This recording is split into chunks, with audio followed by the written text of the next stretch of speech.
با بازار برآوردن یوروباندهای تاجیکستان را که بانک ملی آن را یک صحیفه نو در تاریخ تشکلیابی اقتصادی ملی نامیده بود، در یک برنامه استراتژی دولت قرار سنجیده نشده و برمحل عنوان شد. چون به گفته مؤلفان این سند، قرضگیری با این شیوه برای دولت خوفی بلند دارد. تاجیکستان در ماه سپتامبر سال روان کاغذهای قیمتناک و یا یوروباندها را که گردششان 10 ساله است با ارزش 500 میلیون دلار فروخت.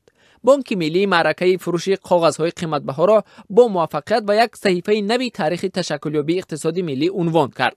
اما در استراتژی اداره کنی قرض دولتی جمهوری تاجیکستان برای سالهای 2018-2020 گفته می شود که اولا فائز این قرض بسیار بلند است و دوم مهلتش برای بازگردان طولانی نیست. این در حالی است که سامانی پول ملی تاجیکستان در برابر ارزهای خارجی قرب خود را پیوسته از دست می دهد و در صورت ادامه این روند سرباری بازگردان قرض وزن‌تر می شود. نماینده بانک ملی تاجیکستان که ما برای شرح این موضوع به آنها مراجعت کردیم گفت که فروش یوروباندها مسئولیت آنها نیست. معاون رئیس بانک هنگام فروش یوروباندها در لندن همچون عضو هیئت حکومت اشتراک داشت، نه به صفت مقام بانک ملی.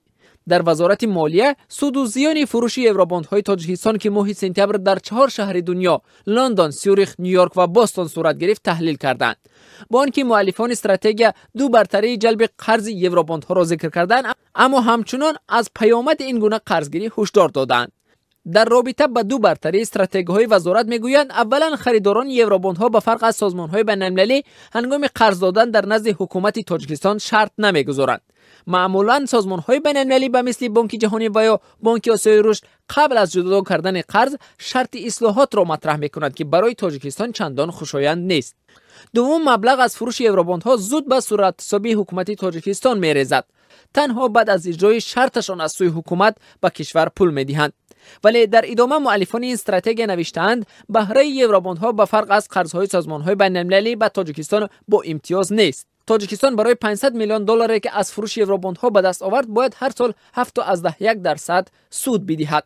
سازمان‌های بین‌المللی و یا دولت‌های خارجی به تاجیکستان با فایز خیلی از این پستر، یعنی از 1 تا 3% به مهلتی درازتر تا 20 سال قرض می‌دهند. در خلاصه تهیه‌گران این استراتژی نوشتند که تاجیکستان با گرفتن قرض کوتاه مدت از فروش یوروباندها در بازارهای جهانی خود را در راستای ریسکی بزرگ قرار می‌دهد. تاجیکستان عین زمان از خارج 2 میلیارد و 803 میلیون دلار قرضدار است. برای بازگردان و پرداخت فائزهای این قرض در بودجه سال 2018 حدود 1 میلیارد و 220 میلیون سومانی معادل 138 میلیون دلار جدا شده است که برای بودجه تاجیکستان خیلی زیاد است. برای مثال این مبلغ برابر با مصرف‌های بودجه برای کل ساحه تندرستی در تمام سال است.